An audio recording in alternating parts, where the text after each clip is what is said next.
So I just finished up Quadzilla, the 15K in Lehigh for 2017. Today's date is July 15th. And so I'm just going to talk about the race and just how the day started and all that. Just give a whole race report.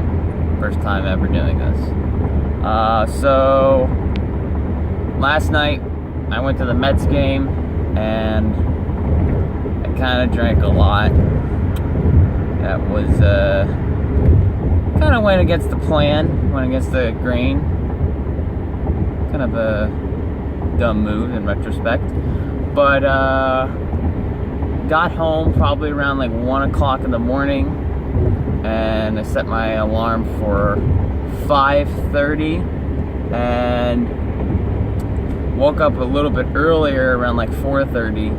So I was still pretty groggy, mouth was dry, so I just got hydrated, and then I had like 50 minutes to kill before my alarm went on for 5:30. So I just kind of rested my eyes, and I left the house before 5:30 and then took the hour drive to Lehigh. I stopped and got a Red Bull and a bagel with cream cheese. So that was my breakfast, and that helped.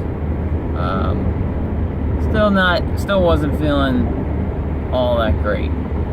I got to the address that was on the website, but it was in like the nature preserve. It says Trexler Nature Preserve, but that's just an address. It's not the place. So I get there and it's just like a small parking lot. I see that there's an aid station, so I'm thinking, okay, I'm close, but I'm not. This is not it, and I still have an hour before the race goes off, and I got a crap really bad. And there was actually this little forest rangers, I don't know, cabin or whatever you want to call it, not a cabin, but basically if I tried to use the bathroom there, but they're locked, so that sucks. Eventually drove around, found the entrance. A couple other runners were a little lost, but it was at the Lehigh Valley Zoo. Parking was easy. Kyle gave the recommendation. He gave me some tips about the course and what to do. Said, if you gotta take a leak, just do it in the woods. If you gotta take a crap, get in line as soon as possible, and then get your bib. And did that. Alright, so as far as the race report, original plan was to go shirtless. Then I got a little self-conscious because I saw a lot of people with sunglasses, and I was like, ew. My stomach was full of water, so I kind of looked a little bloated, and I was like, oh, I don't want that. So I went and got the white t-shirt that I'm wearing now. Can't see it. And then we just started the race. Started the race, it's going downhill, and I followed Kyle's advice of just kind of finding where your spot is, kind of feel it out. I felt it out, and I settled into 4th place. 2 shirtless guys. I was just thinking, those guys are probably going to go win it. They're just going to run tandem together and just win together. No big deal. Don't worry about them. Then there was a guy in a blue t-shirt that looked like a trail runner, and he had like the socks of a trail runner and a light blue jersey. So he's in 3rd and I'm in 4th. And within the first mile, I felt really out of my element. Whereas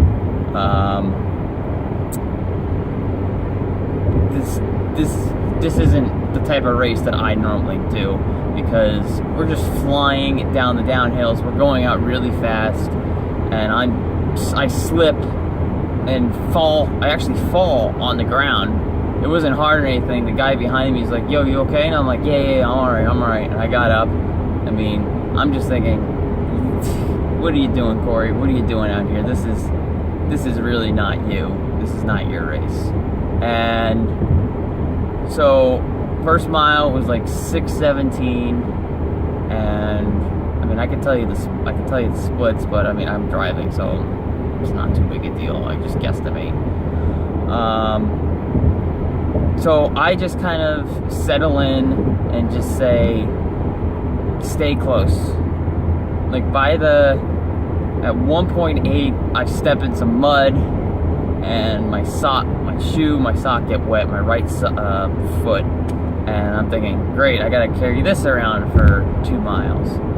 And now that I look back on it, I didn't have any after effects of the drinking the night before during the race.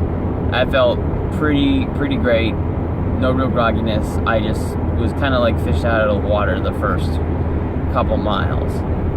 Around mile 3, we're kind of just going up this hill to the aid station that I had seen earlier in the day when I thought that was where the race had started. And hold on, let me just see. Okay, we are recording, great, because that would suck. I'm like talking. Anyways, so we get up to the top of the hill. I run through and I grab some water. They had some Gatorade. I saw this little kid wearing like a Bears shirt, and I said, "Go Bears!" And I'm thinking, at that point, I thought, I'm having fun. This is okay. This isn't the worst race ever. It's just difficult, and you still got a lot to go. Just hang on. Yeah, so that was 3 miles was going up, and then at like top of the hill was 4 at the aid station. So, and then I said to myself, I could still see the guy in first going down the hill, but he's just pretty far out.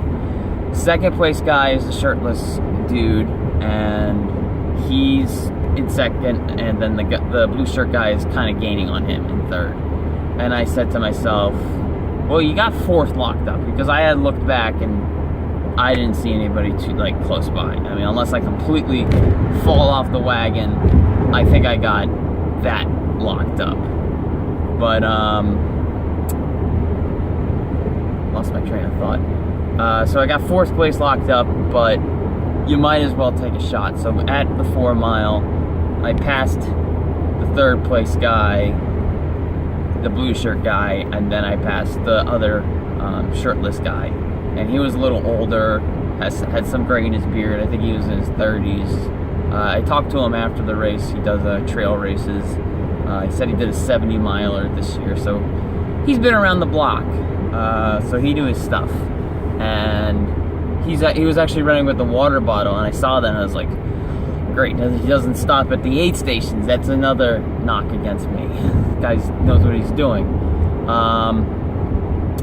And then near like 4.5, we're just flying down this downhill on a paved road, and I had a pretty nice lead, maybe like 10 seconds, 10 or 5, and at that point I'm going right because it splits off to like a T intersection, and I was gonna go right, and then I hear to the left, or like take the left, and I turn around and it's the guy, and he's going left. It's right, the turn is onto like a path right before the T, and I thanked him. He took over second place again, and I'm just kind of back right behind him, and we go through another aid station, and then we're going uphill. So this is right around 5, and you could still see the first place guy. I think that was near like the last time I had seen him, and I said, and I kind of turned it on. The race strategy started to mold for me, because we're more than halfway through the race, and I'm only really battling myself, and I'm only battling the other guy, and it's just this big hill in the middle of like the valley, and so I passed the second place guy, and I'm just taking control, and we reached like the top, and we're just in the middle of the valley, and so I'm like, this is pretty fun. You got second place locked up. You're having fun. This is pretty nice. This is a really nice race, and I'm having a blast. I'm feeling good. So I did a I did a little holler. I just like yelled or just did a woo, and did that. It was kind of weak because I'm still jogging or whatever. I think like the mile was like 6:55 or something around that point. And I kind of thought, I don't know what the word is.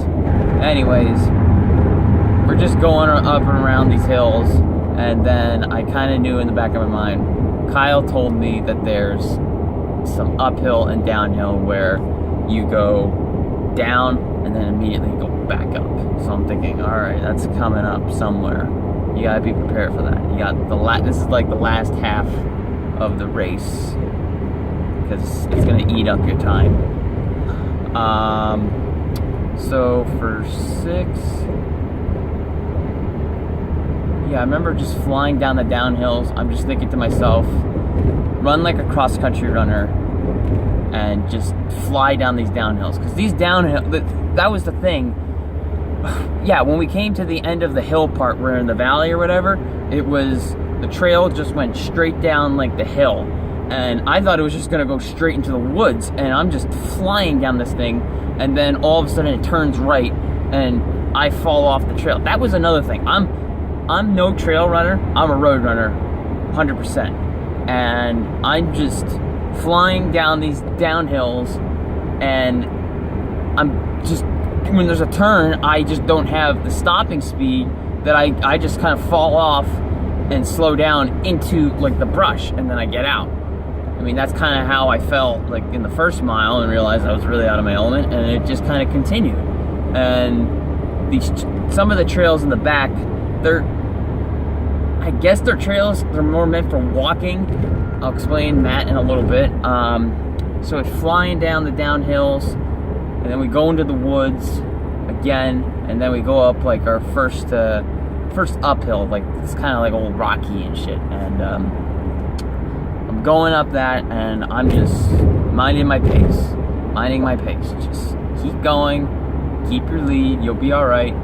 And then around, in the 7 to 8 mile, I believe, that's when we have that's like the tail end of the beast. I think that was the name.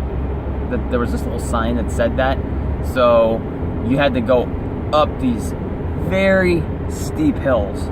Like Kyle said, don't be afraid to walk it, or use your hands. Now, I personally, I wanted to call it like the Negan Hill, because Negan says in The Walking Dead, you gotta be on your knees, and then he'll bash your head in with a baseball bat.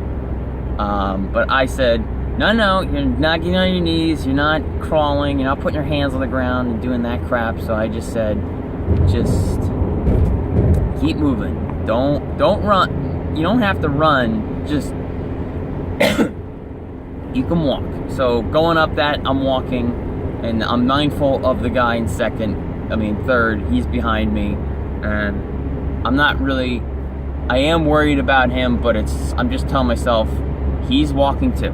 He has to be walking too, and you just kind of have to survive that. So, so the other trouble was the downhills right before that are kind of like logging trails, and you can see that they just kind of carved right into the hillside, like not even really carved, just like kind of just enough to drive an ATV over, and like there's tree roots, busted rock or whatever, and it's just, as you're flying down this thing, you're going all over. Your feet are just so I'm flying down, I'm taking off my sunglasses, I'm holding them, and I got my arms flying out about, because it's like, you could face plant here, and it could hurt you a lot. So you're also just, it's like, you can't be flying down this thing. As much as you want to build up the speed, if you build up the speed, you're gonna wreck. And I'm just being optimistic, I'm being cautious. It's just like, focus, just keep going, just slow it down, and then you go up the uphills. You're walking some of these parts, and then so then from the 8 mile, there's some more hills, they're rocky, and I'm in the back of my mind, I'm kind of thinking of my dad yelling at me at races, like, you got 1.3 to go, Corey, good job. And I normally don't do that, but I just kind of told myself, you should do that. And I did, and I really enjoyed it. It was nice because it was kind of cool in the shade, and I kind of thought, like, you know, he's here with you. I mean, I'm not a person that believes in, like, God or the afterlife, but it was nice to kind of just think that for the time being, and I took happiness in that, like he was still there cheering me. Anyways, so we're going, and then we finally hit the creek. Kyle had told me he ditched his shoes, and so we get to the creek. I get to the creek first, and the guy gets like immediately, like 8 seconds right there, right behind me, and he's ready to go in, and I'm taking my shoes off, and I take the shoes off and I leave them at the creek, and then I'm just going across the creek, and the guy's talking to me. You know, he chats. He mentioned that, like, after the race, that he likes talking because, you know, he does these 70-mile races where you're not running, you're running, but you're not, like, you know, you can talk because it's just like such a long race. You can just do that. You know, you can't talk during a 5K because it's really fast and really quick, so you're exasperated. Anyways, so he's talking, and I'm going across the creek, and it's really strong current. They mentioned that. They said you could go on the bridge, worst case scenario, but we really want people to go across the creek. So I'm just going across the creek, and I'm focused, and I'm just telling myself, got like under a mile to go. You gotta go. I hit the hour mark at 8.2. So yeah, this is like less than 10 minutes left in the race. And then immediately there's another uphill into, I'm gonna stop right here. There's immediately an uphill right after the creek, and it's like hard rock, like shale. Oh, nope, you can't see me. There we are. So yeah, it's like hard shale rock, and I'm wearing very thin socks. So like, I think they're almost like dress socks, so it's not helping at all, and it's just like, well, at least you're not barefoot. So just going up that, and I'm also thinking that guy is right behind you, and right at the top, like, I think there was like there was like maybe 1 or 2 turns going up at like 8.5 or whatever it is, right at the creek, and I'm just thinking in my mind, you know, that guy is right behind you, and if he passes me, it's all over. He's gonna win. I'm just gonna, because I'm not great when people pass me. I gotta lead or take over the lead and demoralize somebody. But if anybody passes me and demoralizes me that late in the race, I just kind of let go. It's like drowning. But I'm just, it's like, you gotta go for another half mile, just another half mile. So 8.6, and you make it to the top where it's like this light at the end of the tunnel, and I'm just telling yourself, all right, it's got a weird turn. Kyle had mentioned it's like a little out and back and then to the finish. So I'm doing the out and back. I'm running barefoot. It's in the grass, tall grass, and then we reach the turnaround point. And when I hit the turnaround point, I see the guy in second, in third. I'm still in second, and he's like 10 seconds or 15 seconds back, enough that it's very clear that I have the lead and I'm going to keep the lead. All I gotta do is just finish. And he reaches out, gives me a high five, like tells me to finish up, like some encouragement thing, and I just had this sense of relief taken off my back. And so I sprint to not sprint, I just run a little faster to the finish and hit the pavement. And running in socks again, kind of hurts. I clenched my teeth a little bit, like, this kind of hurts. Went to the finish, and it was 67:54. So I got second overall male. It was 7:24.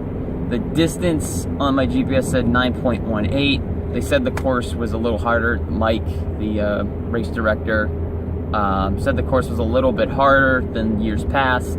Like the little tweaks, and I can testify that, yeah, it is pretty freaking hard. I don't know what the course was last year, but yeah, that's